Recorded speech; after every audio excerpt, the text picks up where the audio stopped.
গত ২৪ ঘন্টায় করোনা শনাক্তের হার ৫.৭৭%, যা খুবই সামান্য। তাই আতঙ্কিত না হয়ে সতর্কতা মানার পরামর্শ স্বাস্থ্য অধিদপ্তরের।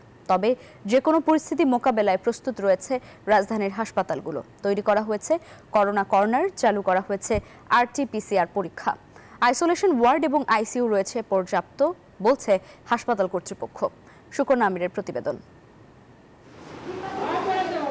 বিশ্বজুড়ে আতঙ্ক ছড়ানো কোভিড-19 ভাইরাস ফের যেন কড়া নাড়ছে দুয়ারে। দেশ জুড়ে সংক্রমণের আশঙ্কা, সেই সঙ্গে জনমনে বাড়ছে উদ্বেগ, উৎকণ্ঠা। পরিস্থিতি মোকাবেলায় রাজধানীর প্রায় সবগুলো হাসপাতাল প্রস্তুতি নিচ্ছে। মুগদা মেডিকেল হাসপাতালে যে দেখা যায়, গাইনি ও প্রসূতি বিভাগকে তৈরি করা হয়েছে করোনা ইউনিটি হিসাবে। 50 শয্যা বিশিষ্ট আইসোলেশন ওয়ার্ড এবং 20টি আইসিইউ প্রস্তুত আছে বলে জানান কর্তৃপক্ষ।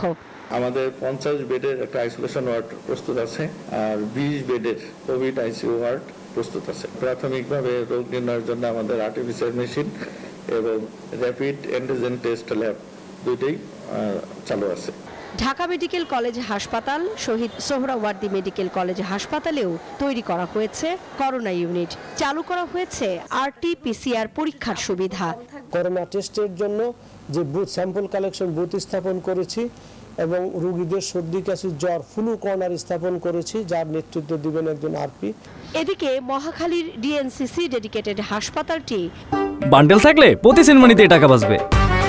বিকাশ সেনমানি বান্ডেল কিনে জিতুন প্রতি লেনদেনে। করোনা রোগীর বাড়তি চাপ সামাল দিতে প্রস্তুত। পর্যাপ্ত চিকিৎসক, নার্স এবং অন্যান্য লজিস্টিক্স আছে বলে জানিয়েছে হাসপাতাল কর্তৃপক্ষ। 35 পেশেন্ট ভর্তি হয়েছে, এখন বর্তমানে 12 জন পেশেন্ট ভর্তি আছে। 45 আইসিইউ রান করতে পারবো এবং হচ্ছে যে 300-র মতো হচ্ছে যে জেনারেল রোগীকে আমরা চিকিৎসা দেওয়ার মতো আমাদের ক্যাপাবিলিটি আছে। তবে করোনা নিয়ে আতঙ্কিত না হয়ে জনসচেতনতা বৃদ্ধি প্রয়োজন বলছেন স্বাস্থ্য অধিদপ্তরের সংক্রামক রোগ নিয়ন্ত্রণ ইউনিটের লাইন ডিরেক্টর হালিমুর রশিদ। গতকাল পরীক্ষা হয়েছে প্রায় 338টা, তার মধ্যে পজিটিভ ছিল 18টা, 5.77%। তো এটা তো অনেক, রেশিওটা অনেক কম। প্রেডিক্ট করার মতো কোনো অবস্থা আমরা করিনি। আমরা জাস্ট অ্যালার্ট করছি যে যদি বাড়তে পারে, বাড়ার প্রস্তুতি হিসেবে আপনারা মাস্কটা পরেন আর একটু জনসমাগমটা এড়িয়ে চলেন।